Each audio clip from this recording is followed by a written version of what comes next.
Pessoal, olha só, continuando a nossa revisão de uma das partes mais interessantes e mais bonitas de mecânicas dos solos e que tem um impacto, né, uma relevância tremenda em fundações, é a questão de tensões dentro do solo, né? Nessa primeira parte nós vimos em aulas anteriores as tensões no solo decorrentes do peso próprio e vamos aqui revisar em algumas situações. Tá? Então, esse material é baseado naquele nosso livro básico, curso básico de mecânica dos solos, do professor Carlos Souza Pinto, engenheiro. E nós vamos refazer mesmas situações com o maior grau de realismo possível, como a gente já discutiu em aulas, e aqui com algumas imagens interessantes. Então vamos lá. Tá? Então, imaginemos essa situação em que um solo, vamos imaginar que seja Campos do Jordão, há meses não chove, o nível do lençol está abaixo de 7 metros, que são essas duas camadas que podemos ver nesse modelinho à direita, de areia fina, fofa e areia grossa compactada. Então a influência da poropressão não acontece. E nesse caso nós temos a situação de a 7 metros de profundidade.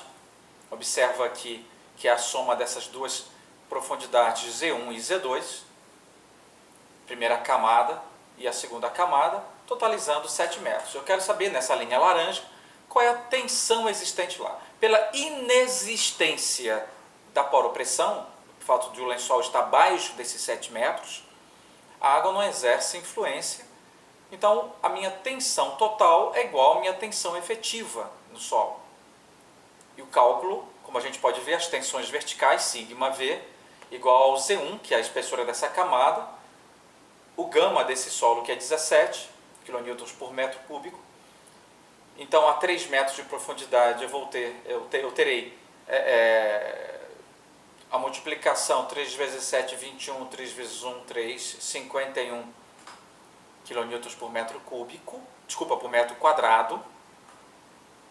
E no caso da segunda camada, que é a areia grossa, que nós estamos falando de tensão, a unidade é a mesma de pressão, tá?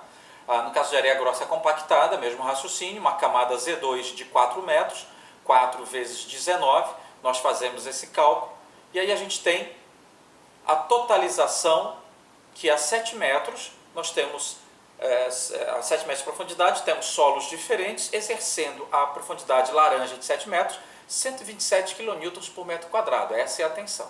Tá? Então imaginemos que numa segunda situação, né, que é importante, é fato verificar que esse valor aqui, 127, ele vai se repetir nos cálculos, tá? Que é a tensão total, que nesse caso ela é igual à efetiva, nesse caso específico aqui agora.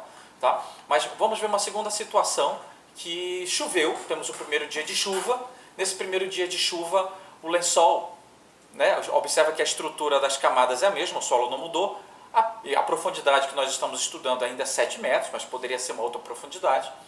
E com essa pouca chuva do primeiro dia, o lençol está a 6 metros de profundidade.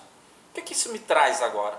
Me traz que aqueles cálculos todos anteriores continuam valendo, porque ali eu estou calculando a tensão total no solo devido ao peso próprio dele. Porém, agora, o que nós vamos observar com a presença desse nível de água é um Z de água, né? Que é uma camada de água que exerce uma pressão na nossa linha laranja, lá embaixo, a 7 metros de profundidade. 1 metro de pressão de água.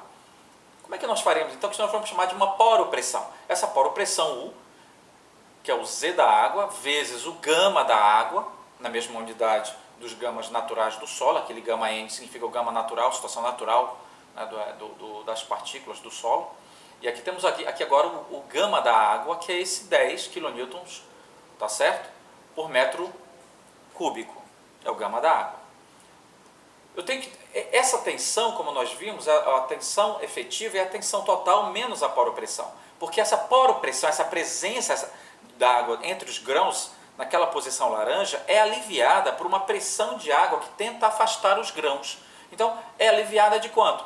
De 10 kN por metro quadrado. Isso agora é uma pressão que exerce um esforço contrário às tensões que aproximam os grãos. Então, há um alívio de tensão. os 127 kN por metro quadrado anterior tem um alívio de 10 kN por metro quadrado devido a 1 metro de água dessa poropressão a 7 metros de profundidade. Tá certo? Observa que, de novo, esse mesmo cálculo continuou. Certo? E uma outra situação, que é o segundo dia de chuva, continuou chovendo, então a água chegou a uma profundidade de 1 metro, ou seja, o lençol subiu, ele veio subindo. Significa que, dadas as mesmas camadas de solo, nós não tivemos alteração no solo. Nessa linha laranja eu quero ainda calcular a essa profundidade, com essa situação agora de uma chuva maior, qual é a tensão a 7 metros de profundidade ainda. Os cálculos anteriores, observem à esquerda, continuam, porque ali são as tensões totais. Só que o nível da água está agora a 1 metro de profundidade. Meu Z de água, essa camada de água agora é de 6 metros. Observa aí, tá? nessa cota azul. E o que muda na minha situação? Minha poropressão aumenta. Minha poropressão agora, que é o Z da água vezes o gama da água, ou seja, a camada de água que eu tenho até essa profundidade, né? uma camada de água, uma altura de coluna d'água, podemos dizer assim, exercendo uma pressão de 6 metros de água sobre essa linha laranja a 7 metros de profundidade. Então, a 7 metros de profundidade, a água exerce uma poropressão de 60 kN por metro quadrado. Tá certo? Então agora tem um novo alívio. O alívio agora é muito maior, porque choveu mais. Isso me remete a uma tensão efetiva de somente 67 kN por metro quadrado.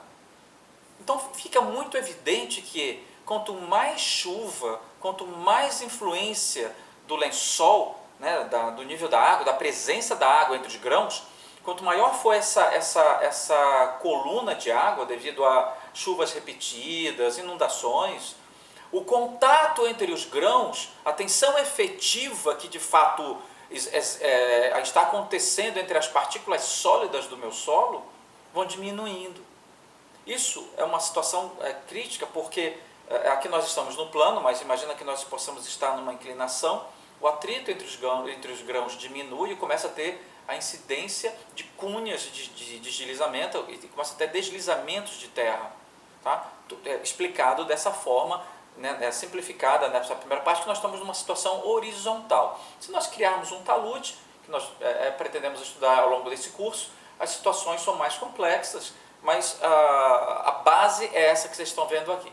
Tá ok? Então, revejam bastante esse vídeo, estudem, façam perguntas. E agora eu quero passar um desafio para vocês. Coloquem a linha laranja a 6 metros de profundidade e refaçam todos esses cálculos.